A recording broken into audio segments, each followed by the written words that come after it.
¿Cuántos están agradecidos con el Señor? ¿Sí? Todavía algunos están empozolados, empachados, ¿qué más? Entamalados, emponchados, empavados, embuñuelados, en todo. Aquí estamos, ¿verdad? Algunos con, esperemos que no demasiados kilos de más. Ya casi no me cerraba el traje.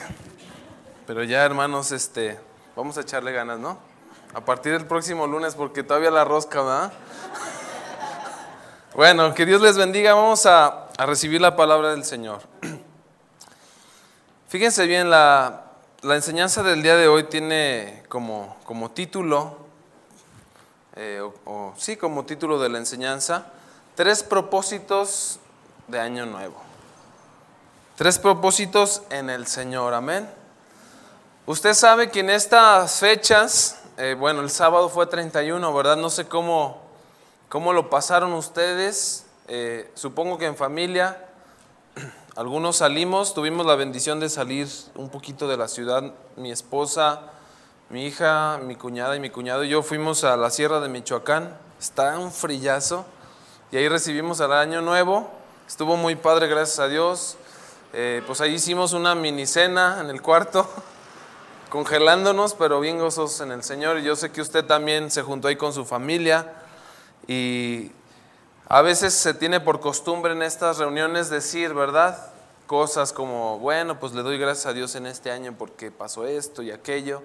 Y en este año espero lograr tales cosas, ¿va? Los propósitos de Año Nuevo. Pues yo le quiero compartir, como le dije al principio, tres propósitos que el Señor puso en mi corazón. Son muchos más los que debemos de buscar como hijos de Dios, hermanos, pero hoy vamos a tocar estos 3. La mayoría de las personas pues tenemos una actitud o tienen una actitud positiva sobre mejorar de forma personal. Voy a bajar 20 kilos de peso en los primeros 6 meses y en los otros 10, ¿verdad? Voy a tener una vida más saludable, voy a crecer en mi negocio, mi familia, etcétera, ¿verdad? Pero realmente algunos nos hemos planteado el propósito de mejorar como padres, como esposos, como hijos, como cristianos, como servidores, los que ya estamos en algún ministerio de la iglesia. Les pregunta, usted contéstesela. Y bueno, vamos a empezar con el primer propósito. Amén. ¿Están listos? El número 1, para los que están anotando, es evitar la envidia. Ese es el primer propósito que quiero compartirle el día de hoy a usted, a todos nosotros, y es evitar la envidia. La palabra envidia, pues puede tener muchas definiciones y muchos pueden decir, no, pues yo sé qué es la envidia. Pero vamos a tratar de definirla, y es el malestar o el enojo que se presenta cuando vemos que a otra persona le va bien en X área de su vida o en muchas. ¿Sí me explico? Es que tú veas que tu vecino de toda la vida llega con su Range Rover 2017 y tú sigues con tu carcancha del 2000 menos 2020, ¿verdad? Que ya no prende, que la tienes que empujar y tú dices, bueno, ¿y aquí qué pasó, no? Y tienes un recelo, un celo ahí interior en tu corazón que no te lo puedo explicar por palabras, pero ustedes saben lo que es la envidia, ¿no?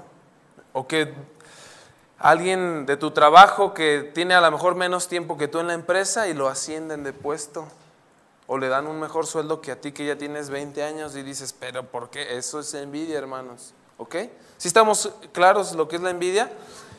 Y lo vamos a ir entendiendo que también conforme vayamos avanzando en la enseñanza. Y también entender qué no es envidia.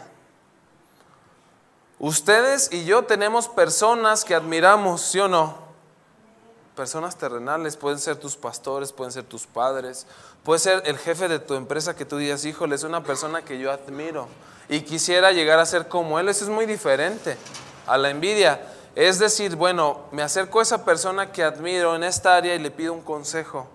Oye, ¿cómo le hiciste a tu vecino? ¿Cómo le hiciste para comprar esa camioneta? No, pues son los ahorros de 20 años o no sé, ¿sí me explico? Y tú dices, no, pues sí. Pero no tienes un recelo. No tienes una envidia, no te enojas porque le va bien a esa persona o porque es mejor que tú en áreas de su vida. Eso es muy diferente a la envidia, hermanos. ¿Estamos claros con estos dos conceptos diferentes? En la Biblia hay varios casos de envidia, varios, no solamente uno o dos. Y siempre, fíjese hermanos, si usted lo estudia, siempre los resultados son desfavorables. Siempre. Es decir, en la envidia nunca hay un buen resultado. Jamás. En el amor de Dios no cabe la envidia. ¿Cuántos están de acuerdo conmigo? No es parte de su naturaleza. Si usted lee 1 Corintios 13, donde viene todas las características del amor de Dios, va a observar múltiples características, pero en el versículo 4 dice: el amor es sufrido, el amor es benigno, y finalmente dice: no tiene envidia. Es decir, es una característica del amor que Dios nos ha dado, del amor que Dios tiene, que no hay envidia. Por otra parte, la envidia, al no ser parte de Dios o de su naturaleza, viene a ser automáticamente un fruto o una obra de la carne. Acompáñenme por favor a Gálatas capítulo 5. Ando todavía con el ponche atorado, hermanos. Gálatas 5, 19, por favor. ¿Está conmigo? Dice,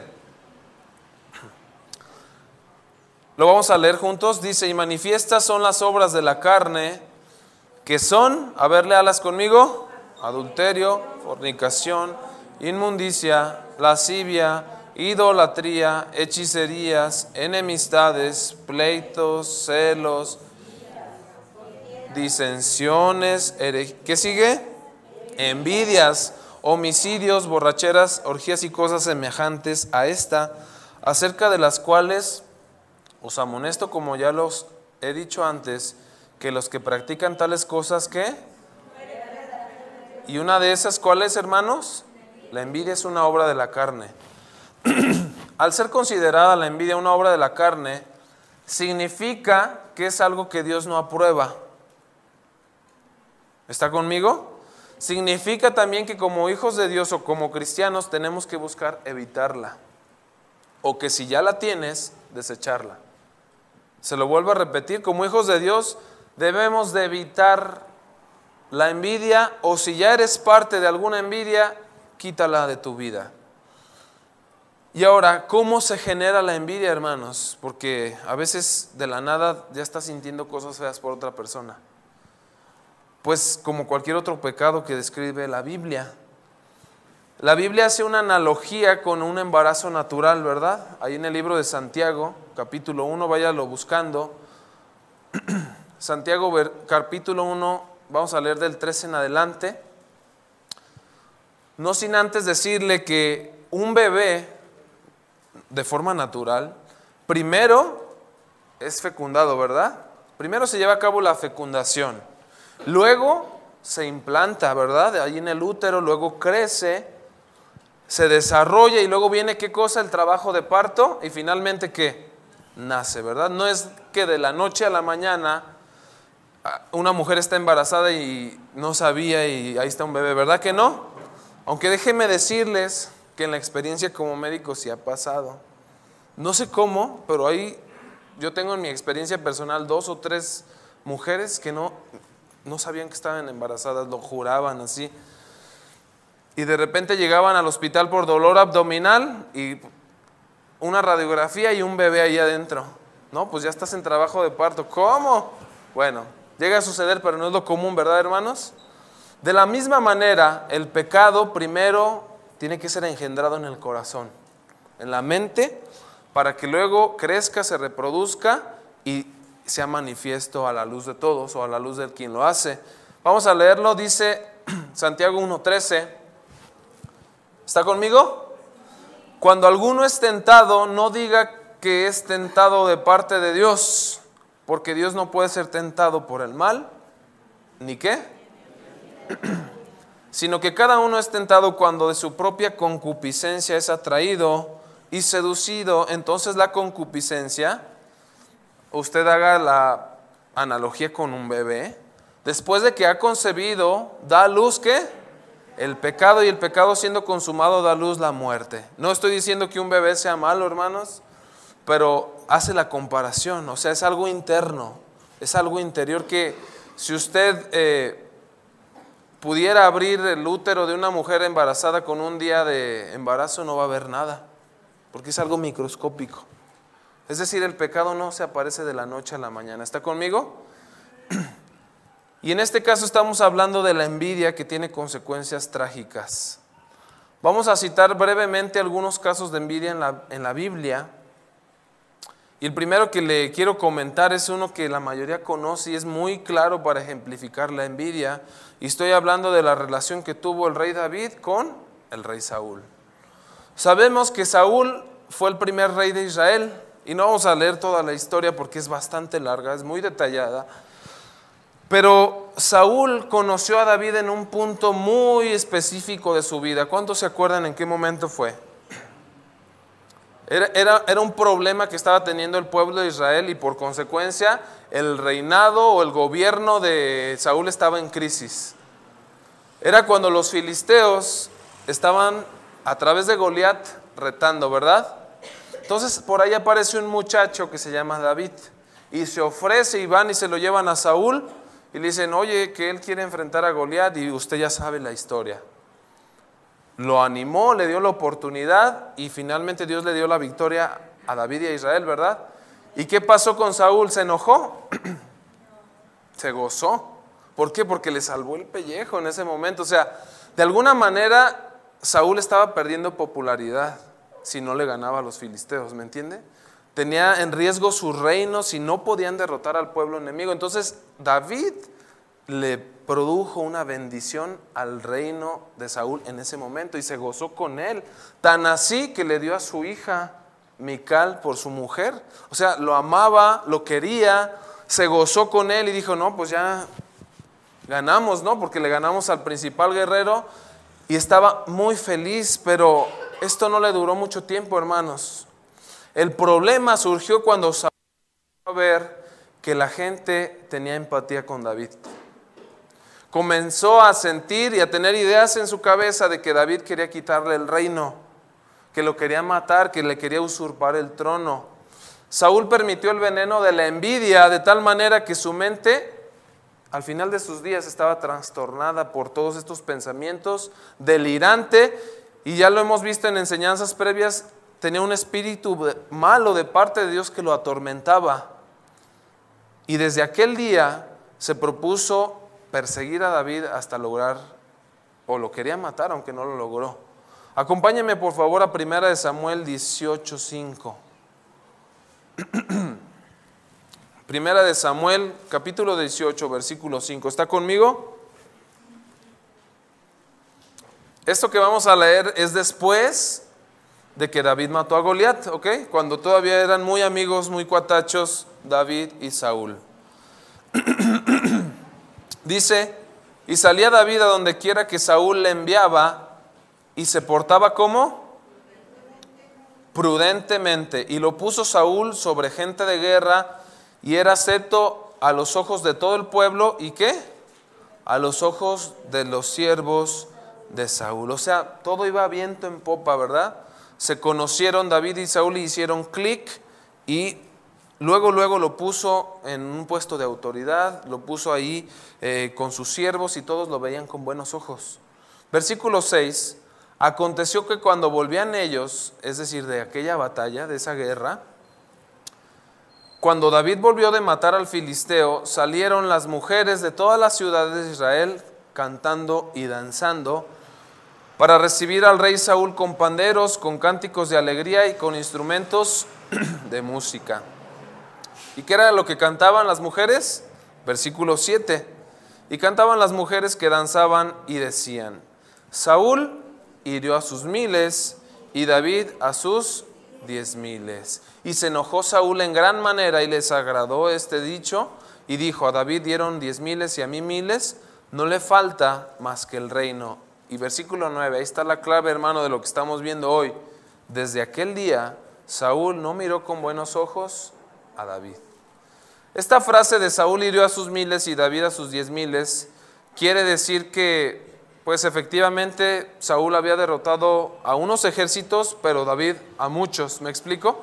Y esto le causó un problema ahí a Saúl porque empezó a sentir envidia, precisamente. Empezó a sentirse amenazado en su persona y en el reino, y empezó a pensar cosas de más. Dice, no falta más que el reino. Y bueno, de alguna manera lo estaba profetizando, ¿no? Porque en un punto Dios lo desechó a Saúl para darle el trono a David, precisamente. Pero aquí la clave está de que desde aquel día Saúl no miró con buenos ojos a David. Esto quiere decir no que tuviera los ojos feos, hermanos. Quiere decir que ya lo veía con recelo, que solo buscaba oportunidad para criticarlo, que solamente buscaba cualquier actitud, cualquier cosa que hiciera para hacerle una observación, para hacerlo caer, para hablar de él o incluso para matarle. Observe el carácter tan vulnerable y cambiante de Saúl. Estaba muy feliz con él y nomás escuchó eso y cambió su actitud totalmente, y no solamente por un momento, sino que fue permanente, y ahí está el problema.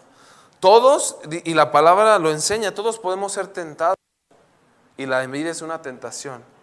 Tú puedes estar en un momento bien con tu esposa, con tu esposo, con tu amigo, con tu amiga, y escuchas un comentario y ahí viene la tentación de permitir que se dañe tu corazón, o decir, no, a ver, no voy a permitir la envidia, y se acabó el problema, ¿me explico?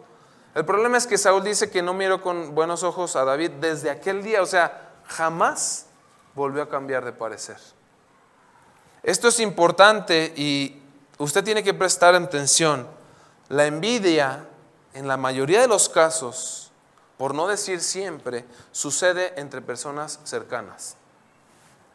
Se lo vuelvo a repetir, la envidia casi siempre, por no decir siempre, se da entre personas cercanas, no se da entre extraños.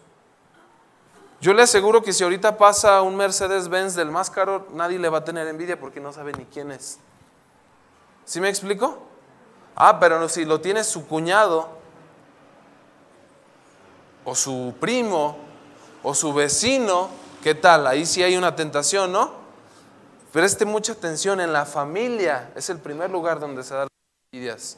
Entre las amistades, fíjese bien, entre los consiervos del ministerio, entre las personas de la iglesia, entre pastores. Es muy raro que alguien tenga envidia de alguien que no conoce. Todos los días usted se puede meter al Facebook, ver las noticias y ver cómo un futbolista ya se compró una mansión no sé dónde, que le aumentaron el sueldo, y yo nunca he sentido envidia, hermanos, o usted sí. Al contrario, dices, ay, qué padre, ¿no? Mira el carro que tiene y todo bien. Y esto, hermanos, es porque el corazón del humano es malvado. Esta es la explicación. El corazón del hombre es inclinado al mal. Porque tú puedes escuchar, como te digo, el bienestar económico, o social o personal de una persona que no es cercana a ti y no te va a generar un problema la mayoría de las veces. Puede haber que haya una persona que realmente sí envidia a alguien que ni conoce, pero eso es muy raro. Usted puede ver en la tele que un muchachito gana un premio nacional o internacional de matemáticas y le dieron un bono de 300,000 pesos y un carro y una beca en la mejor universidad, y dices, ay, mira qué padre, México está siendo representado y qué padre, ¿no? Pero luego estás en una comida familiar y el hijo de tu hermano o de tu cuñada sacó mejores calificaciones que el tuyo. Y ahí no, qué padre, ¿verdad? Ahí viene la envidia. ¿Por qué? Porque son cercanos. Y porque el corazón es inclinado al mal. ¿Se fijan cómo cambian las cosas? O sea, a ese sobrino tuyo ni le dieron el carro, ni los tres, no, simplemente lo pusieron en la escolta. Y a tu hijo no, y ahí estás. No, pero es que que sabe qué tanto. Ahí están las envidias, hermanos. Esto parece ilógico, pero es lo que se da. La persona famosa o que sale en la tele no tiene nada que ver con nosotros, por eso no le podemos tener envidia. Pero a veces tenemos la naturaleza de un cangrejo. ¿Usted sabe cómo son los cangrejos? ¿Alguna vez ha ido a la playa donde los pescadores guardan a las jaivas o a los cangrejos? No les tienen que poner nada arriba del bote, ¿sí sabía? Porque unas a otras no se dejan salir. Si una intenta salirse, la otra lo jala. O sea, o todos coludos o todos rabones, no se apoyan. Por eso cuando usted vaya al mar y ponen un bote así grande, con que estén ahí no se van a escapar porque se jalan las unas a las otras. Y a veces tenemos esa naturaleza de cangrejo o de jaiba o de cualquier crustáceo, ¿verdad? Vemos el éxito, que Dios está usando a alguien en el ministerio, que Dios está levantando a alguien o prosperándole económicamente y queremos que regrese a la situación o que esté peor que nosotros. Eso es envidia, hermanos. Y esto todavía más delicado cuando lo hacemos entre hermanos. No porque esté bien que lo haga con la gente del mundo, en ningún caso está bien, pero suena todavía más ilógico que lo hagamos entre hermanos. Esto no debe estar en nosotros. Aquí en el ministerio, a lo mejor tú eres servidor del grupo de alabanza o de cualquier otro ministerio y ves que alguien tiene menos tiempo que tú. Tú tienes 2 años y el otro tiene 1 año y 364 días y te sientes con derechos. Y dices, ¿por qué ya lo pusieron a dirigir si yo tengo un día más? Por decir algo, ¿verdad? No es el caso, pero se da, hermanos.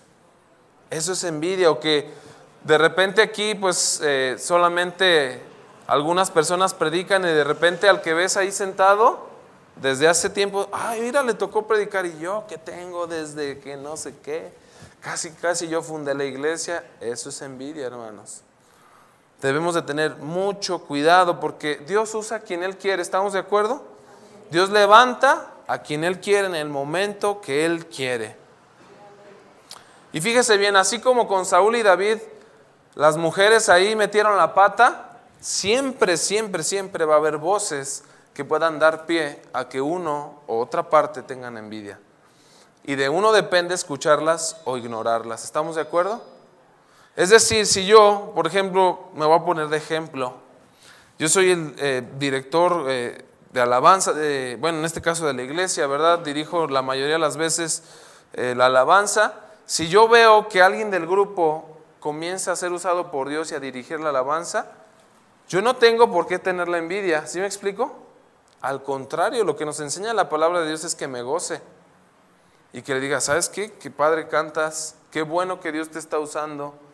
Mira, hazle así, cuando así toca de esta manera, o sea, para hacer lo que crezca, o hacerla que crezca si es mujer, ¿verdad? Esa es la actitud que debemos de tener, hermanos, y en todos los ministerios para los que son servidores. Si tú eres maestro, si eres ujier y puedes ayudarle a tu consiervo en algo, hazlo, porque a veces hacemos observaciones pero para destruir. Es como si yo a Josafat, que ahí está, que toca el piano, le digo, mira, toca este acorde y suena mal, y le digo, toca ese es el bueno, ¿eh? Eso es dañar, ¿me explico? Dañar la obra, porque no le estoy diciendo que haga algo para que mejore, sino que le estoy diciendo algo para que empeore y se vea mal y nos sobresalga, ¿sí me explico? Pues esto es lo que le pasó a Saúl. Él de ninguna manera iba a apoyar a David para que siguiera creciendo. Al contrario, quería derribarlo y quería matarlo. Entonces, hermanos, sobre todo los que somos servidores, tenemos que tener un corazón humilde. Tenemos que tener un corazón amoroso como el de Dios para apoyarnos los unos a los otros. Y acuérdense que siempre va a haber voces, siempre. Ay, los pastores qué injustos son. ¿Por qué pusieron a dirigir a fulana o a sultano? ¿O por qué pusieron a predicar a él que ni sabe? Y luego ahí está uno diciendo, no, sí es cierto, ¿verdad? De ahí es donde se empieza a dañar nuestro corazón.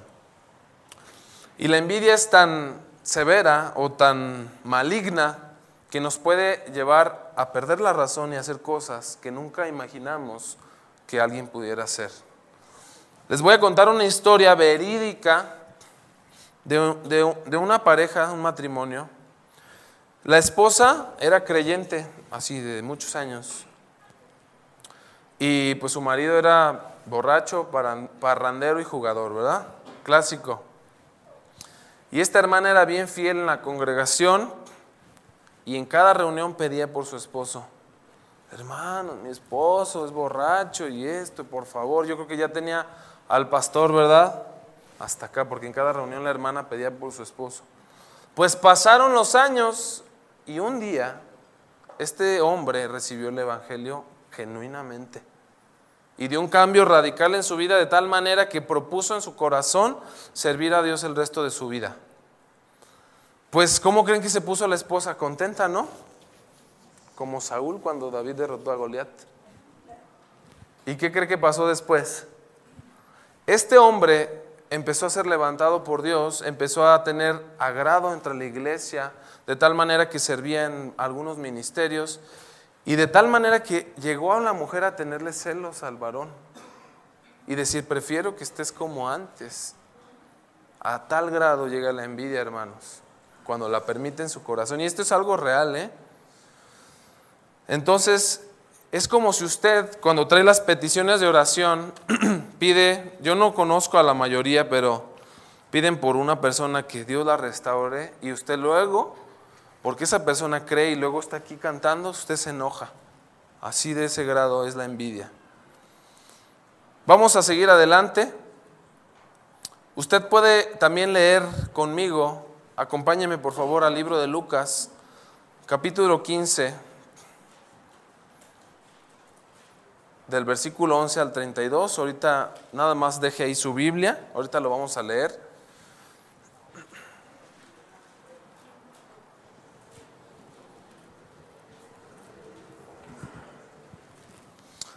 Usted puede leer los que tienen título en su Biblia.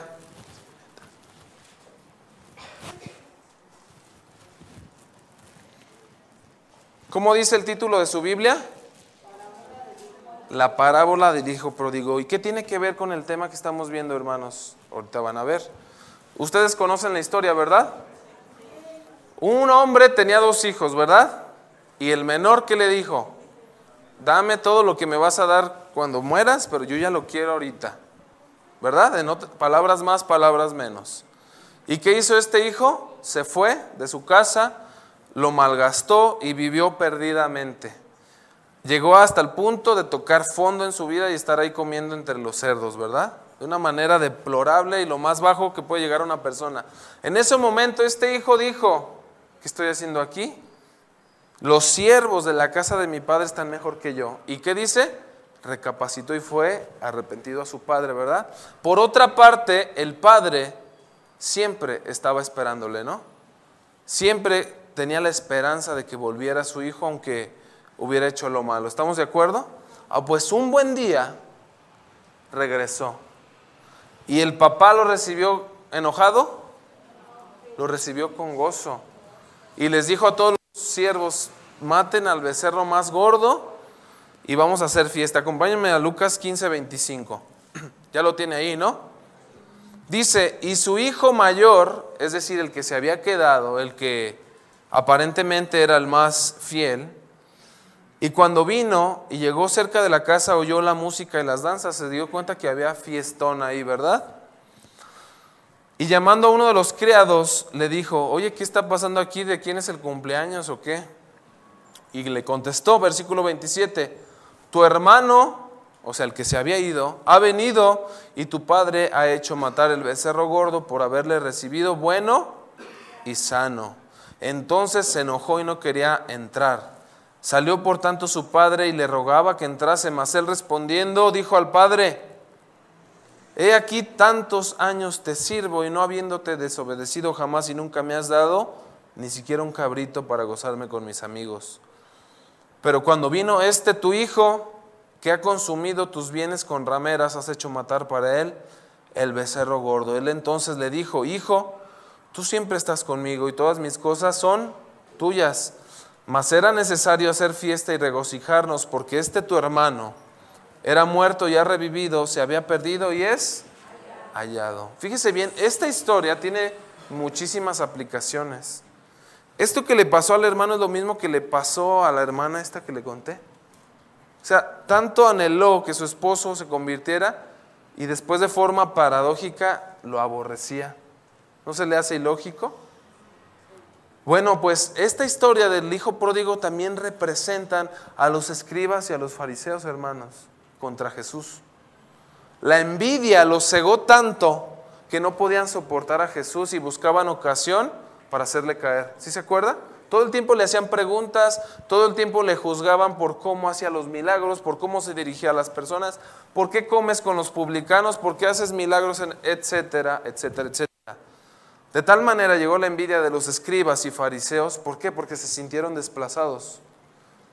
Dice una parte de ahí de los evangelios que Jesús hablaba como quien tiene autoridad y no como los escribas y fariseos. Entonces ellos se sintieron vulnerables y dijeron, no, pues la única solución es matarlo, y lo hicieron, hermanos.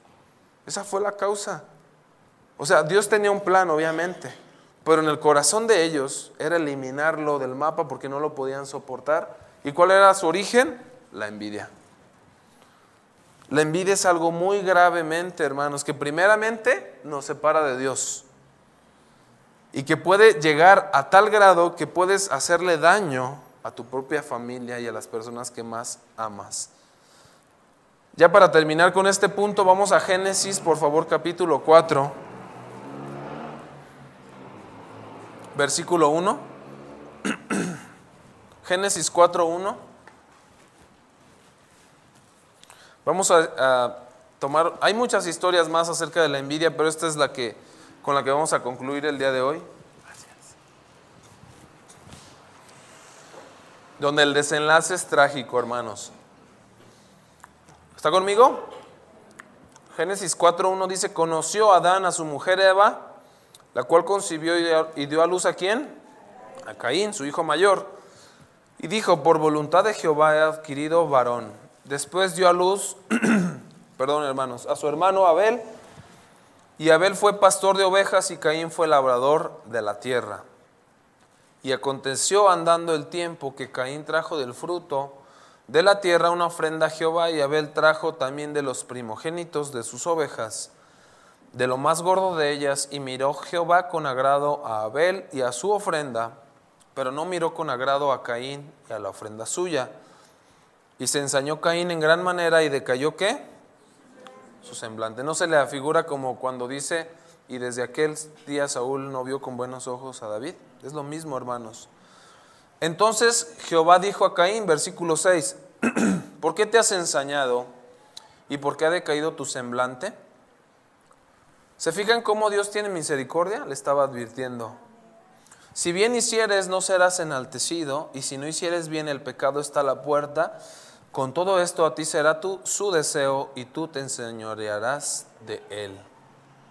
Dios le estaba en su misericordia advirtiendo a Caín para que no fuera presa de la envidia. Y dijo Caín a su hermano Abel, salgamos al campo, y aconteció que estando ellos en el campo, Caín se levantó contra su hermano Abel y lo mató. Versículo 9, y Jehová dijo a Caín, ¿dónde está Abel tu hermano? Y él respondió, no sé, ¿soy yo acaso guarda de mi hermano? Y él le dijo, ¿qué has hecho? La voz de la sangre de tu hermano clama a mí desde la tierra. Ahora pues, maldito seas tú de la tierra que abrió su boca para recibir de tu mano la sangre de tu hermano. Cuando labres la tierra no te volverá a dar su fuerza. Errante y extranjero serás en la tierra. Y dijo Caín a Jehová, grande es mi castigo para ser soportado. He aquí me echas hoy de la tierra, y de tu presencia me esconderé, y seré errante y extranjero en la tierra. Y sucederá que cualquiera que me halle me matará. Y respondió Jehová, ciertamente cualquiera que matase a Caín 7 veces será castigado. Entonces Jehová puso señal en Caín para que no lo matase cualquiera que le hallara. Hasta ahí, hermanos. ¿Se fija cómo la envidia fue a tal grado de que mató a su propio hermano? Pero siempre, siempre, siempre, siempre Dios nos advierte, hermanos. Puede ser de forma directa o puede ser a través de otra persona. Oye, ¿qué onda contigo? ¿Por qué siempre estás criticando a esta persona? ¿Usted ha sido testigo de esto? De que hay personas que siempre están ahí, nomás viendo los detalles malos de otra persona o de otras personas y no los propios o no los de los demás, solamente ensañándose con alguien. Siempre Dios nos habla, hermanos, y tenemos que evitar la envidia. Usted haga un autoanálisis. A veces no nos damos cuenta, pero podemos tener envidia. Se lo vuelvo a repetir, primero analice con su familia. puede tener envidia de sus padres, de sus hermanos. Yo no lo sé, solamente Dios y usted lo pueden saber. Amén. Vamos al siguiente punto, número 2, que es el segundo propósito, ¿verdad?, de año nuevo que yo vengo a compartirles el día de hoy. Dice, y le puse así por título, no dejar de congregarnos y alimentarnos de la palabra de Dios. Este es el segundo propósito, hermanos. Amén. No dejar de congregarnos y alimentarnos de la palabra de Dios. Fíjese bien, todos los que estamos aquí nos consideramos cristianos, ¿no? ¿Cuántos dicen amén?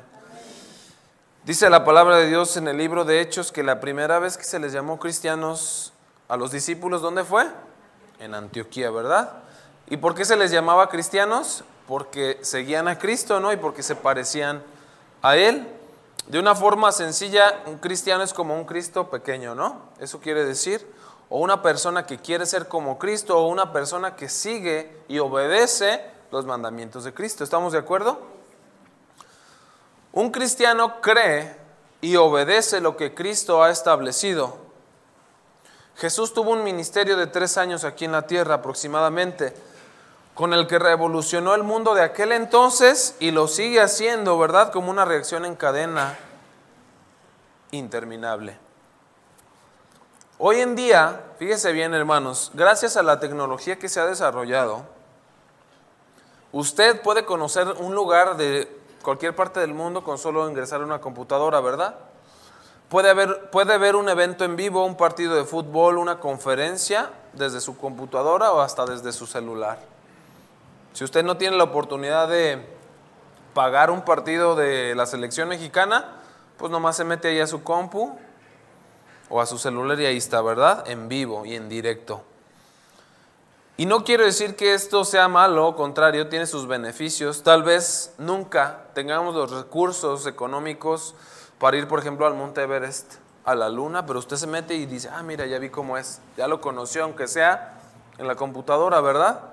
Los Alpes suizos, las maravillas de Dios en otras partes del mundo, ¿verdad? El problema, y por qué le digo esto, es que mucha gente se ha tomado de esta tecnología para no congregarse. Y no le estoy diciendo que es malo que una iglesia transmita en vivo sus prédicas, sus reuniones. ¿Por qué? Porque efectivamente puede haber personas que realmente tengan inaccesible la palabra de Dios, que vivan a cientos de kilómetros de una iglesia y tienen la libertad de conectarse en su compu y ver una prédica, que de otra manera no lo harían. Pero fíjese bien lo que le estoy diciendo, cientos de kilómetros, no 3 cuadras. Y no sé dónde viven, hermanos, por un decir. O personas que realmente tienen una incapacidad física. Usted sabe que hay personas que después de un accidente a lo mejor nunca vuelven a caminar en su vida y no van a poder ir a una iglesia. Bueno, pues ahí está. Está bien, póngale su compu, que escuche la palabra de Dios. ¿Estamos de acuerdo? Alguien puede estar hospitalizado y dice, no, pues yo no me quiero perder la reunión de Casa de Oración Jardines del Valle. Ponle ahí, a ver, ponle. Ya ahí con la pata enyesada o hasta en terapia intensiva, pero está escuchando la palabra de Dios, ¿verdad? Escuchando cantos. ¿Eso está mal, hermanos? El problema aquí es que tomamos la tecnología en lugar de congregarnos. Ese es el problema. Se nos hace fácil no asistir porque desde la comodidad de tu celular o de tu computadora pues ya ves todo. Y de muchas iglesias, no nomás de una. Y ahí está también otro riesgo porque luego nos alimentamos de quién sabe qué cosas. Acompáñeme por favor al libro de Hebreos, capítulo 10, versículo 23.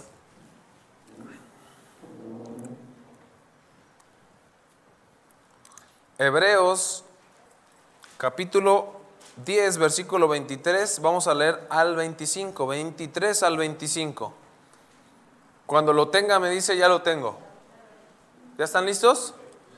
Dice, mantengamos firme sin fluctuar la profesión de nuestra esperanza, porque fiel es el que prometió. Y considerémonos unos a otros para estimularnos al amor y a las buenas obras. ¿Para qué nos debemos de estimular, hermanos? Al amor y a las buenas obras, no para otras cosas. Versículo 25. no dejando de congregarnos como algunos tienen por costumbre, sino exhortándonos, y tanto más cuando veis que aquel día se acerca. Hasta ahí. Dice ahí en el versículo 24, estimularnos al amor y a las buenas obras, y inmediatamente, y no por obra de la casualidad, dice no dejando de congregarnos. ¿Por qué? Porque muchos hermanos se estimulan, pero para no ir a la reunión. Esa no es una buena obra. Se estimulan para irse al partido, se estimulan para irse a cenar, y no está mal ir a un partido, hermanos, o cenar, o lo que usted guste, un cumpleaños, lo que sea. Pero ahí dice, como algunos tienen por costumbre. Y no estoy cayendo en el área de ser como un fariseo o del legalismo, es decir, si faltas a la iglesia eres un pecador. No estoy hablando de eso, hermanos. Todos sabemos que en alguna otra ocasión se nos presentan cosas extremas y que realmente nos evitan que podamos asistir a la reunión. ¿Está de acuerdo?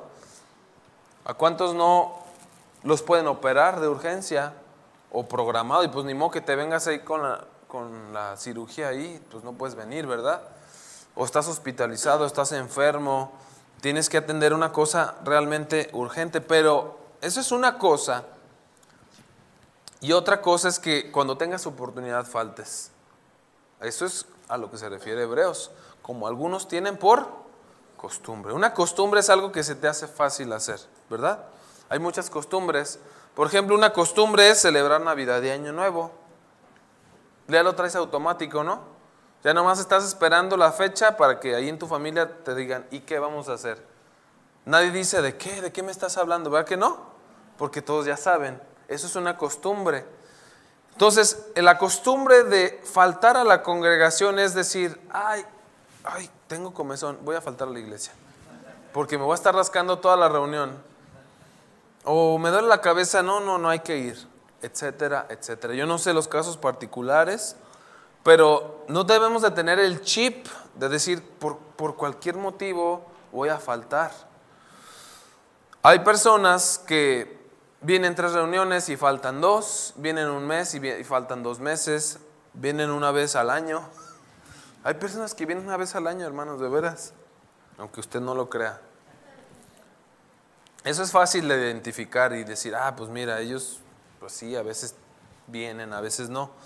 Pero hay otra manera de tener por costumbre, y es tener una actitud de decir, es que yo nunca falto, pero ante cualquier circunstancia dices, no, pues no tiene nada de malo faltar hoy. Y realmente no tiene nada de malo, hermanos. La línea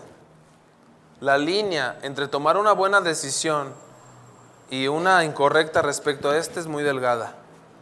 ¿Cómo se debe de hacer? No venga a preguntarme ni a mí, ni a mi papá, ni a mi esposa, ni a ningún servidor. Porque ninguna persona le va a decir lo que tiene que hacer. ¿Estamos de acuerdo? O sea, yo no le puedo decir, no vengas. ¿Y qué tal que aquí se desmaye y le dé un paro cardíaco, verdad? Porque sí está enfermo. Eso es algo muy personal. Eso es algo que usted debe de orar y decir al Señor, Señor, realmente esto que pienso hacer amerita que yo falte a la congregación, a la reunión. ¿Sí me explico? Que es muy diferente. Tú dices, esto es una ocasión muy especial que no nos hemos juntado con mi familia en 10 años, no sé. Bueno, pues está bien, o sea, no hay ningún problema, nadie, ni Dios los va a condenar, hermanos, ¿estamos de acuerdo? Pero debemos de tener mucho cuidado en esa línea tan delgada, en el oportunismo de decir, bueno, ya tengo otra razón por qué faltar o no venir a la iglesia. Amén. Tenemos que tener cuidado con eso. Y le vuelvo a repetir, no tiene nada de malo tener un compromiso real, tener una enfermedad real y decir, Señor, pues yo tengo el deseo de mi corazón de estar, pero no puedo. ¿Sí me explico? De forma indirecta podemos dar a entender, fíjese bien, hermanos, cuando se nos hace costumbre esto, ¿cuál es el peligro? ¿O por qué no lo debemos de hacer por costumbre? Porque luego podemos dar a entender a Dios y a nuestra familia que siempre vamos a ir a la iglesia mientras no tengamos nada que hacer. Y eso no existe, hermanos. Yo si no estuviera aquí estaría haciendo algo, se lo aseguro. Yo creo que todos, ¿no? O sea, Podemos llegar a eso, a decir, es que hoy tengo que hacer esto, hoy tengo que lavar, hoy tengo que barrer, hoy tengo que hacer la comida de mañana, hoy tengo que bla, bla, bla, bla, bla, bla. Siempre, siempre hay algo que hacer y siempre tenemos que buscarnos el tiempo, hermanos. Cristiano no significa que todo el tiempo vas a estar ahí como pagando una manda, de decir, ay, siempre estoy sacrificando mi vida y es muy difícil. No, habrá ocasiones que realmente acomodes tu vida de tal manera que digas, hoy no tengo nada que hacer y es para la reunión. ¿Estamos de acuerdo? Pero porque se te dieron las cosas. Pero habrá casos, y no me dejarán mentir, y le aseguro que más de una persona hoy tuvo que dejar de hacer algo para venirse. ¿Estamos de acuerdo? A veces tenemos que morir, hermanos, a nosotros mismos. Y es complicado. Todos tenemos familia, todos tenemos, bueno, no todos, pero los que estamos casados, esposa, esposo, hijos, trabajo, responsabilidades, pagos, pendientes, qué hacer, comida, perros, gatos. ¿Sí o no? Yo tengo 2 perrijas y una hija. Entonces, una vez, justo antes de venirnos a la iglesia, me asomé al patio y una estaba toda alergiada porque la había picado una abeja. Yo no sabía que a los perros también les salían cosas. Y pues fui corriendo a la farmacia, le puse una inyección y dije, Señor, pues tú salva la vida. Y nos venimos a la iglesia y gracias a Dios no le pasó nada. Todo bien. De hecho le hablé a Abraham, Abraham, ¿qué le pongo? Ah, ponle esto. Él es veterinario. Y gracias a Dios todo salió bien, hermanos, pero le vuelvo a decir, es bien fácil. ¿Sí me explico? ¿Sabes qué? Es que mi perro se va a morir si no me quedo con él. Y prácticamente ella fue, pues, reina se llama, ¿verdad? Es parte de la familia. O sea, ¿cuántos no tienen cariño por sus perros? ¿Sí, no? ¿Estamos de acuerdo? Entonces, siempre hay algo que hacer, hermanos, pero también Jesús, en sus enseñanzas, Jesús, no mías, dice que tenemos que negarnos a nosotros mismos para seguirle. Acompáñame a Mateo 10, por favor.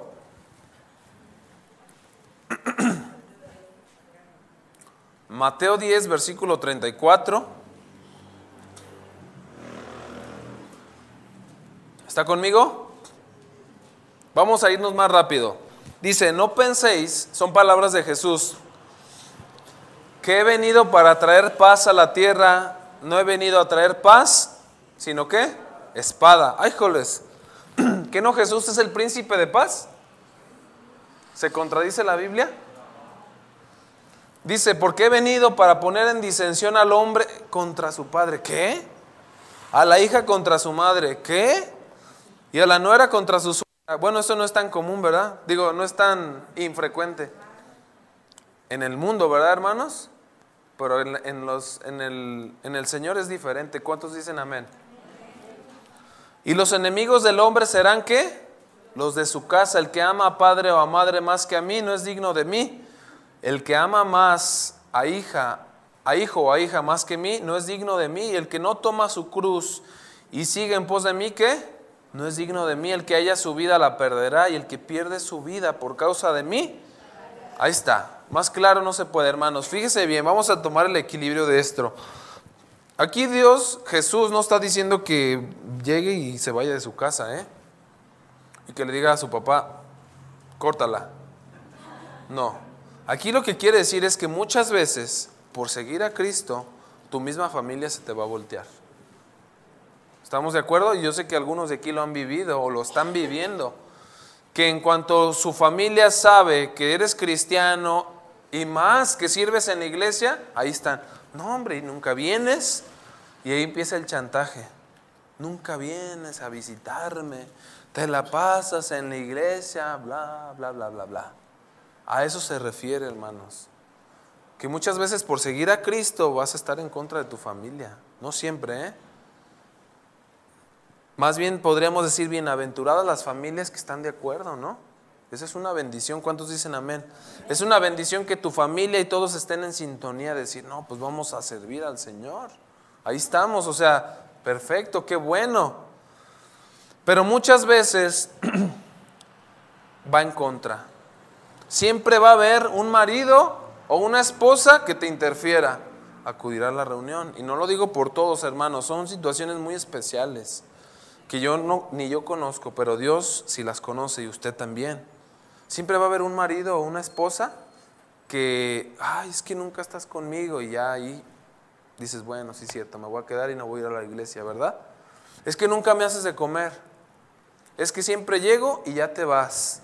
Y ese tipo de frases, ¿están de acuerdo conmigo? Igual, o sea, siempre va a haber algo que hacer en la casa. Yo estoy seguro que más de alguno tiene por ahí un botecito de ropa sucia que se le quedó hoy, ¿estamos de acuerdo? Y que ese puede ser un pretexto suficiente para decir, es que tengo que quedarme a lavar y no voy a ir a la iglesia, ¿sí o no? O, híjole, es que tengo que hacer de comida para mañana, híjole, es que, etcétera. Muchas veces, hermanos, tenemos que renunciar también a eso, y no le estoy diciendo que sea una persona desobligada o desorganizada, pero a veces se amerita poner las prioridades. Si no, sería imposible venir a la iglesia y más servir en un ministerio. Le voy a contar de forma personal, pues ya les comentó a mi papá que se fueron de vacaciones el fin de semana y pues me pidieron compartir. Pues resulta que tuvimos todo bien, nos fuimos de vacaciones, pero de ayer a hoy hemos tenido un día difícil porque Naomi pues empezó con muchas molestias en su boca y está súper inquieta desde ayer, le dio fiebre en la noche. Le están queriendo salir más dientes, le salió una afta en la lengua, no, se complicó todo, hermanos. Nos dio diarrea, disculpe por ser tan específico, espérenme, ahorita voy al baño. No, ya estoy bien, gracias a Dios, pero en la noche, primero no dormíamos porque Naomi estaba mal. O sea, los bebés cuando les salen los dientes y así les da fiebre y se ponen muy irritables. Cuando por fin medio se controló, unos retortijones del estómago, pero de esos que te levantan, y no salir del baño, a tal grado que yo dije, no puedo ir a trabajar, no puedo, estoy débil, estoy así.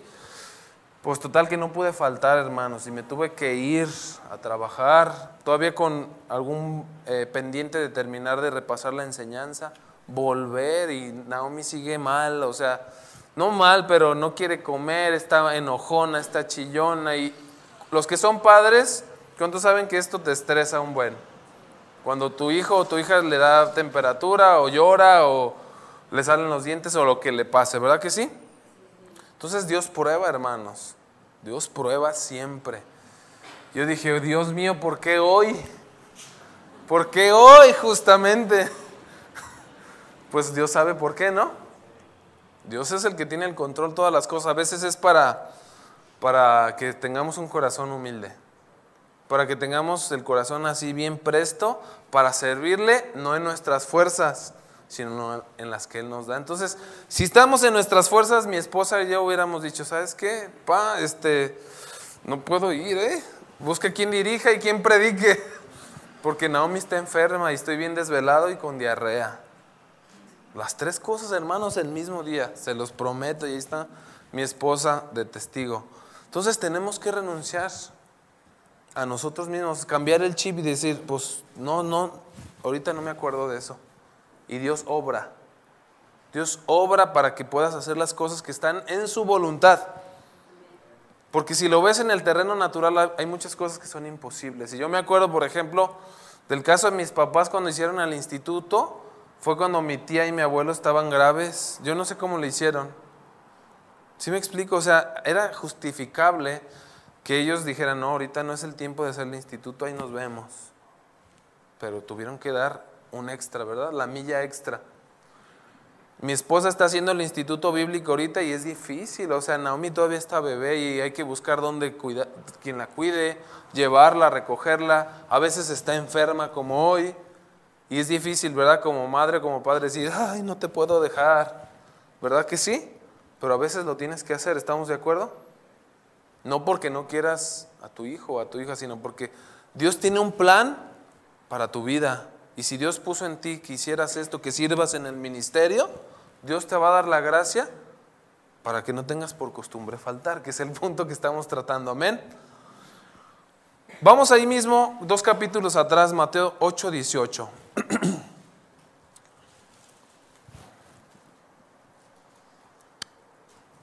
Dice, viéndose Jesús rodeado de mucha gente, mandó pasar al otro lado y vino ¿quién?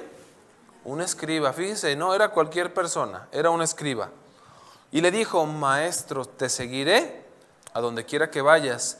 Jesús le dijo, las zorras tienen guaridas y las aves del cielo nidos, mas el Hijo del Hombre no tiene dónde recostar su cabeza. Versículo 21, otro de sus discípulos le dijo, Señor, permíteme que vaya primero y entierre a mi Padre. Versículo 22, Jesús le dijo, sígueme, deja que los muertos entierren a sus muertos. Vamos primero con el caso del escriba. El escriba, ustedes deben de entender que no era cualquier persona. El escriba era alguien que ya tenía cierto conocimiento de la palabra, cierta autoridad delante de los hombres. Y esta persona quería seguir a Jesús, pero como Jesús conocía su vida, le dijo, pues tú estás, en otras palabras, tú estás acostumbrado a que todos te pongan atención, a tener una vida cómoda, a tener los reflectores sobre ti, pero si tú me sigues, a veces no hay ni dónde dormir. ¿Estás de acuerdo? ¿Sí me explico? Eso quiere decir esto. Y luego el otro discípulo le dice, Señor, deja que primero entierre a mi Padre. Y Jesús le dice, deja que los muertos entierren a sus muertos. Fíjese bien, a veces si se malinterpreta esto, pues decir, ay, Jesús qué mala onda, se murió su papá y no dejó ni que lo enterrara. No quiere decir esto, hermanos. Esto quiere decir que esta persona le estaba diciendo a Jesús, en otras palabras, yo quiero seguirte, pero espérame un tiempo a que mi papá fallezca, no sé cuándo, y hasta que ya no tenga a mi papá, entonces te sigo. Eso significa, hermanos. Por eso Jesús le dice, deja que los muertos espirituales entierren a sus muertos. ¿Me explico? O sea, no pongas ese pretexto porque pueden pasar años. Puede pasar todo. Es más, ¿cuántos casos hay que no se mueren primero los hijos que los padres? A lo mejor este era el caso y Jesús dijo, no, pues nunca me vas a seguir. Entonces, si Dios le llama, hermanos, tiene que tomarlo. Y la Biblia compara a su iglesia con diferentes cosas. Hablando de no dejar de congregarnos, la Biblia en 1 Corintios capítulo 12, no lo busque, nos vamos a ir un poquito más rápido, compara a cada uno de nosotros como un miembro del cuerpo de Cristo, ¿verdad? El cuerpo humano, hermanos, está compuesto de muchos órganos, ¿verdad? Y sistemas. Está el sistema nervioso, el sistema cardiovascular, sistema respiratorio, etcétera, etcétera. Y todos esos tienen una función muy especial, ¿verdad? Y entre ellos interactúan. Bueno, de la misma manera nosotros como iglesia somos parte de un cuerpo de Cristo.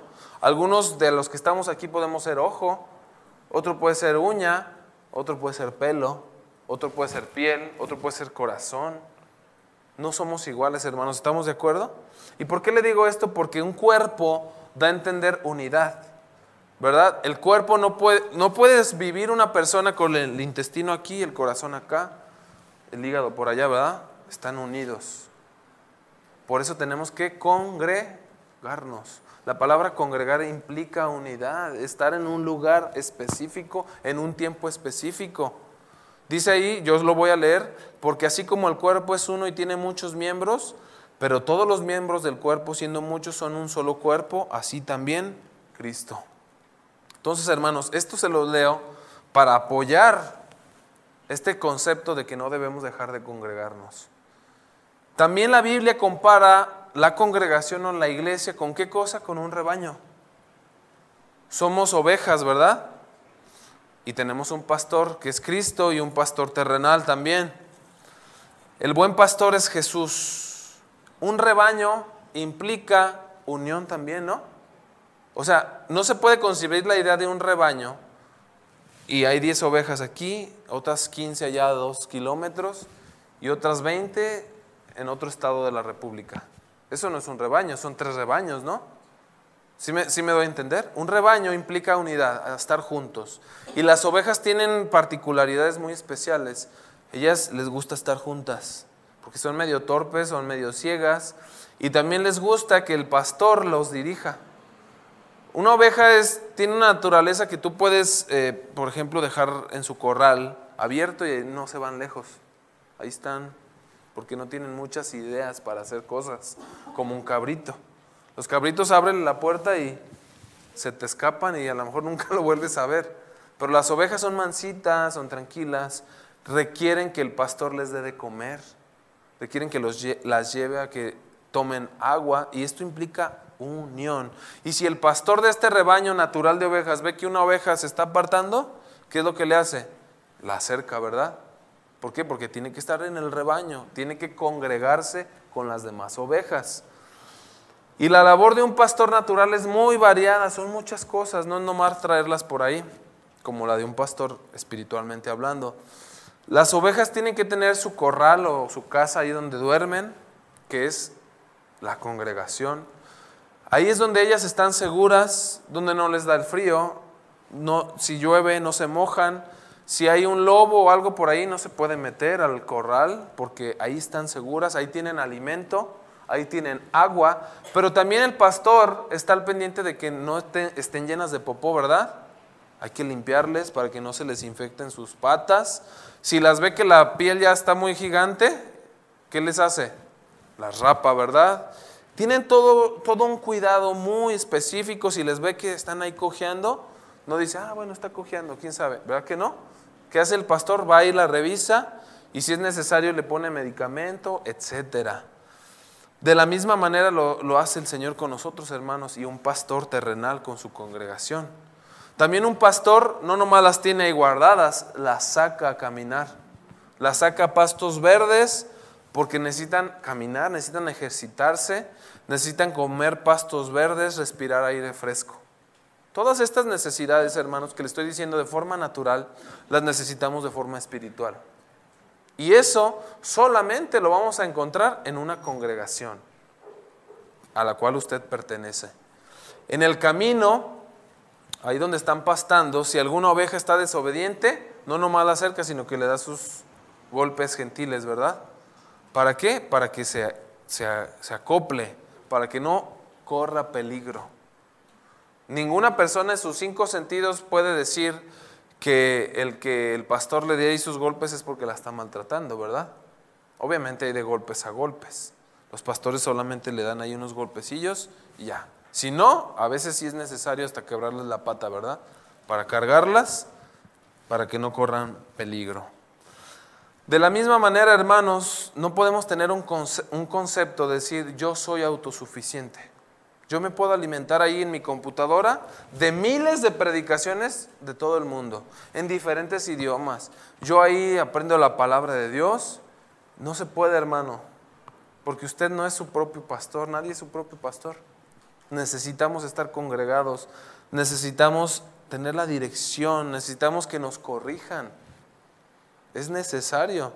Tan es así que Dios, desde que diseñó el tabernáculo y le dijo a Moisés cómo debía de hacerse, el objetivo era habitar en medio de ellos. Ahí está en Éxodo 29, no lo vamos a buscar por cuestiones del tiempo, pero usted lo puede leer, 29 del 43 al 46. Dice, y conocerán que yo soy Jehová su Dios, que los saqué de la tierra de Egipto para habitar en medio de ellos, yo Jehová su Dios. Esta fue la primera congregación así establecida por Dios como tal. Y no era para que el pueblo anduviera una parte a 10 kilómetros y otra por acá, ¿verdad que no? Dios les dio instrucciones bien específicas de cómo tenían que buscar su presencia, y era congregándose. Finalmente, rápidamente, el tercer punto. Atendamos el llamado que Dios tiene para nuestras vidas en el ministerio. Ese es el tercer propósito de año nuevo que yo le quiero compartir a usted el día de hoy. ¿Cuál fue el primero? Evitar la envidia. El número 2, no dejar de congregarnos. Ya vimos cuáles son los problemas y cuáles son los beneficios de congregarnos. Y número 3, atendamos el llamado que Dios tiene para nuestras vidas en el ministerio. Vámonos rápidamente. Usted puede observar en la Biblia a diferentes profetas, reyes, sacerdotes, y todos sin excepción tuvieron un llamado muy diferente. No hay ninguna, a Samuel no lo llamó Dios igual que a David, igual que a Moisés, igual que a Elías, todos son diferentes. Por lo tanto, ¿qué le quiero decir con esto? Que usted no espere que Dios le llame a usted igual que a mí, igual que a mi papá, igual que a Saúl, igual que a nadie. Dios tiene conceptos de una manera que nos llama, pero no es exactamente igual, porque todos somos personas diferentes. En el contexto bíblico, el llamamiento más personal y cercano que se registra, ¿cuál es, hermanos? A ver, ¿cuál cree usted? Más personal y cercano, y así literal. El de Jesús con sus discípulos, porque lo vieron así, estaba con ellos. Y literalmente Él llegó así como ustedes me están viendo a mí, y les dijo, a ver tú, Juan, vente para acá, así. Ese fue un llamado personal, visible, palpable. Ellos son los únicos, los 12, que fueron llamados por Jesús de esa manera. El apóstol Pablo tuvo un acercamiento muy similar, pero no estuvo con Jesús así. ¿Me explico? Si Dios le habló de una manera directa, lo tumbó, lo cegó y lo llamó, pero también podemos ver el llamamiento de Moisés a través de una zarza. Podemos ver el llamamiento de Samuel, que siendo un niño escuchó la voz de Dios y no sabía ni quién era. Hasta que el sacerdote Elí le dijo, ya entendí, vuélvete a acostar y si vuelves a escuchar, ¿qué le dijo que dijera?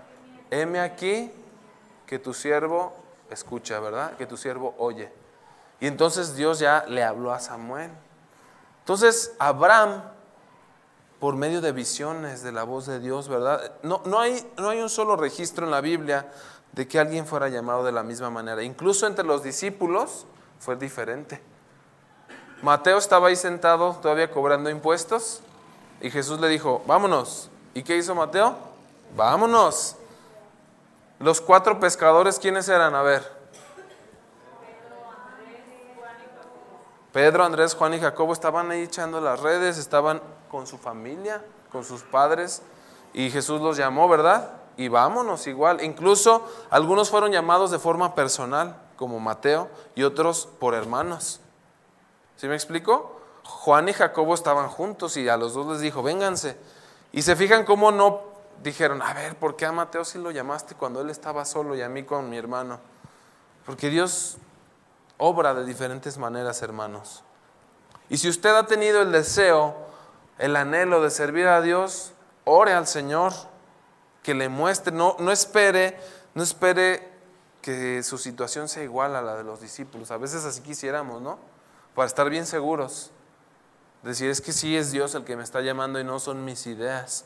Pero también la palabra de Dios enseña que si alguno desea obispado, buena obra desea.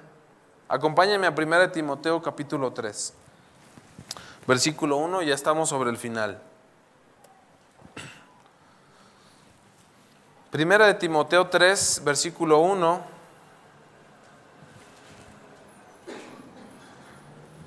¿Está conmigo? Dice, si alguno anhela obispado, buena obra desea, pero es necesario que el obispo sea irreprensible, marido de una sola mujer, sobrio, prudente, decoroso, hospedador, apto para enseñar, no dado al vino, no pendenciero, no codicioso de ganancias deshonestas, sino amable, apacible, no avaro, que gobierne bien su casa, que tenga a sus hijos en sujeción con toda honestidad, pues el que no sabe gobernar su propia casa, ¿cómo cuidará la iglesia de Dios? No un neófito, es decir, no alguien que sea recién convertido, no sea que envaneciéndose caiga en la condenación del diablo. También es necesario que tenga buen testimonio de los de afuera para que no caiga en descrédito y en lazo del diablo. Y versículo 8, requisitos de los diáconos. Entiéndase diácono como cualquier servidor de la iglesia. Amén. Los diáconos asimismo deben ser honestos, sin doblez, no dados a mucho vino, no codiciosos de ganancias deshonestas, que guarden el misterio de la fe con limpia conciencia, y estos también sean sometidos a prueba primero y entonces ejerzan el diaconado si son irreprensibles. Las mujeres asimismo sean honestas, no calumniadoras, sino sobrias, fieles en todo. Los diáconos sean maridos de una sola mujer, que gobiernen bien sus hijos y sus casas, porque los que ejerzan bien el diaconado ganan para sí, ¿qué? Un grado honroso. O sea, ¿es bueno servir al Señor? Sí, se gana un grado honroso. Mucha confianza en la fe que es en Cristo Jesús. Muy bien, hermanos, ya estamos sobre el final. ¿Por qué le digo esto? Porque a veces usted tiene años ahí con la espinita clavada. Ay, yo quiero servir al Señor, pero no sé ni en qué. Pero nunca le ha dicho a los pastores. También Dios no siempre les revela a los pastores, a veces sí. A veces sí uno se puede acercar, oye, como que te he escuchado que cantas bien, ¿no has tenido un llamado para el ministerio de alabanza, por ejemplo? ¿Tocas un instrumento? Esa puede ser una manera en que Dios te abra ahí una puerta. Pero a veces ni en cuenta, hermanos. ¿Cómo sabemos nosotros que aquí hay alguien que es un tenor acá, bien mortal? Si nunca ha dicho, ay, yo sé cantar y tengo el llamado para cantar. Tenemos que abrir la boca, hermanos. Tenemos que expresar nuestro deseo de servir al Señor, y a lo mejor puede ser que realmente digas, yo quiero servir al Señor, pero no sé ni en qué. Bueno, pues Dios por eso ha puesto pastores que te pueden decir, mira, pues vamos a orar, Dios tiene algo para ti. Yo le aseguro que nadie es rechazado, nadie, si se hacen las cosas en orden. Porque servir a Dios, dice ahí, es desear una buena obra. No nos hagamos como Jonás. ¿Sí se acuerda de Jonás? Dios le dijo, ve y predícale ¿a dónde? A Nínive, porque los voy a destruir y tienen que arrepentirse. Y no quería, ¿verdad? Y trató de escapar de Dios, ¿y qué hizo? No pudo, porque la voluntad de Dios prevalece sobre cualquier cosa, hermanos. De tal manera que hasta un pez lo tragó y lo vomitó para salvarle la vida, y finalmente, ahora sí que a sombrerazos, fue. Y de mala gana predicó, sin esperar una respuesta, y Dios obró. Se arrepintieron todos. ¿Y qué pasó? Se enojó. Igual que Saúl, ¿verdad? Esperaba mal. No, hermanos. Dios tiene planes. Yo no estoy diciendo que todos ahorita al final se anoten para todos los ministerios. Pero si Dios tiene un llamado para tu vida y has huido de Él por meses o años, atiende ese llamado. Platícalo con las autoridades correspondientes. Fíjate bien lo que te acabo de decir, con las autoridades correspondientes. Porque a veces corremos el riesgo de forma no malintencionada, platicarlo con nuestros hermanos y, pues, ¿a poco tú sabes predicar? Sí, pues vamos poniendo una iglesia, ¿no? Vamos haciendo reuniones en mi casa y bueno, tampoco ese es el orden. Y no estoy diciendo que esté mal que se haga. Si hay un llamado para evangelizar, para estar en las misiones, es válido, pero todo en el orden que Dios ha impuesto en su palabra. Seamos como Jacob, hermanos, que viendo la oportunidad no se le despegó del ángel hasta recibir la bendición. No seamos como Elías cuando se deprimió, cuando se enteró que Jezabel lo quería matar, que huyó de la presencia de Dios, según él, a esconderse para ya no ser usado por Dios y dejarse morir. No hagamos eso, hermanos. A veces un comentario, una situación te puede tumbar la moral y ahí te quedas. Y Dios tiene planes grandes para tu vida. No menospreciemos los planes que Dios tiene para tu vida como Esaú, hermanos. Él era el primogénito y se le hizo fácil venderlo por un plato de lentejas. No seamos como Sansón, que también tenía un llamado y Dios lo usó de forma poderosa, que descuidó su vida y jamás volvió a ser el mismo. Se lo vuelvo a repetir, sea como Jacob, tenaz, aferrado. Sea como José, que pacientemente esperó años, soportando todas las pruebas en su vida, incluso a lo mejor sin entender los propósitos que Dios tenía para su vida. Que en algún día iba a salvar a los que procuraron su muerte. Que algún día iba a ser el gobernador de Egipto. Así seamos, hermanos. Aunque tú no veas resultados inmediatos, persevera. Persevera, persevera, persevera de lo que Dios te ha llamado. Si Dios te ha llamado, no te salgas de ahí. Y finalmente, sé como David. ¿Cómo fue David, hermanos? Paciente. Pero sobre todo tenía una virtud muy grande: fidelidad.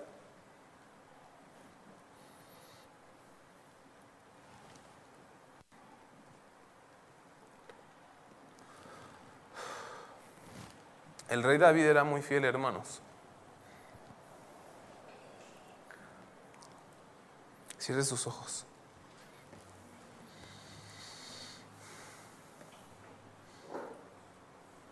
Gracias, Señor, por tu palabra.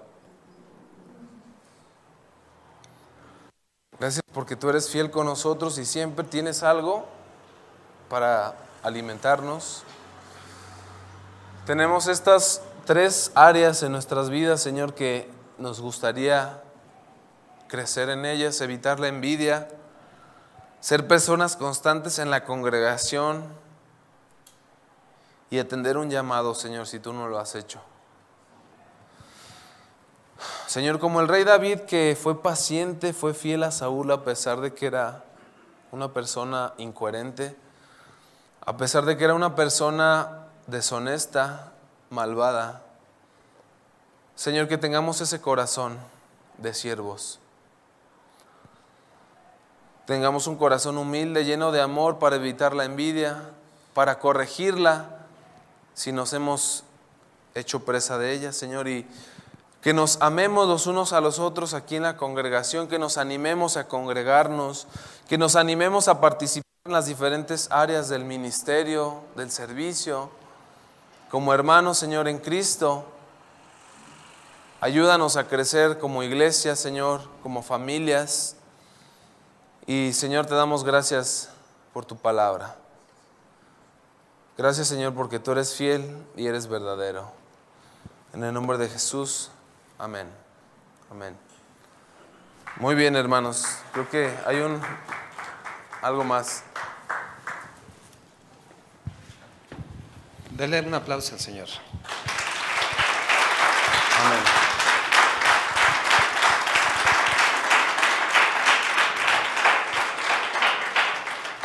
El que es fiel en lo poco, es fiel en lo mucho, ¿verdad? Si usted tiene un llamado de Dios cualquiera que sea, ejérzalo. El Señor le va a pedir nada más, si a usted le dio un talento, y si lo multiplica, con eso es suficiente. Si a usted le dio 10 talentos, multiplíquelos. Eso en cuanto al tercer punto. En el segundo punto, hermanos, de no dejar de congregarnos, hay algo importante que sí comentó mi hijo, pero la autosuficiencia. Hay muchas personas que creen que ya saben todo. Y que como ya saben todo, ya no van a la iglesia, ya no se congregan. Y aparte de que creen que ya saben todo, se ahorran las ofrendas y los diezmos. ¿Cómo ve? No, pero mire, algo importante. Yo conozco, ¿cuántos conocieron al hermano Paul Hunter?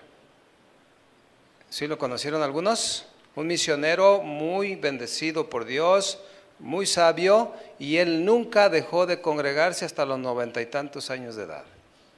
Entonces, yo le animo a que usted no diga, no, es que yo ya sé, es que yo ya estoy hecho bolas, ¿verdad? Hermanos, necesitamos congregarnos, porque el Señor siempre nos habla. Si mi hijo predica, si yo predico, si un día predica, no sé, Dios puede poner a otra persona, usted venga con una disposición de escuchar la palabra de Dios. Y en cuanto a la envidia, hay un dicho de Miguelín, acuérdense, debemos de ser remos y no anclas. Me da mucho gusto cuando oigo a Chuy Olivares, que se expresa de algunas iglesias donde dice, estoy muy contento porque la iglesia Jardines del Valle, Casa de Oración Jardines del Valle está creciendo.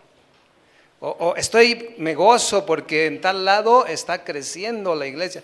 O sea, no hay envidia, hay gozo. Cuando nosotros vemos que Dios está levantando una iglesia o está levantando a un hermano, debemos de gozarnos.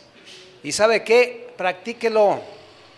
Si usted siente envidia, en ese momento pídale perdón a Dios y anime al hermano, acérquese, dígale, me gozo con lo que Dios está haciendo en tu vida. Empiece a hacerlo, porque yo conozco personas que genuinamente cuando ven que Dios está bendiciéndome, se acercan y me dicen, cuánto gusto y cuánto gozo me da que Dios te esté bendiciendo. Y ¿sabe qué, hermano? Yo también ya lo hago, hágalo usted también. Si usted ve que Dios lo está levantando, acérquese y dele una palabra de ánimo, ¿sale? Que Dios les bendiga, dele otro aplauso al Señor y que pase buenas noches.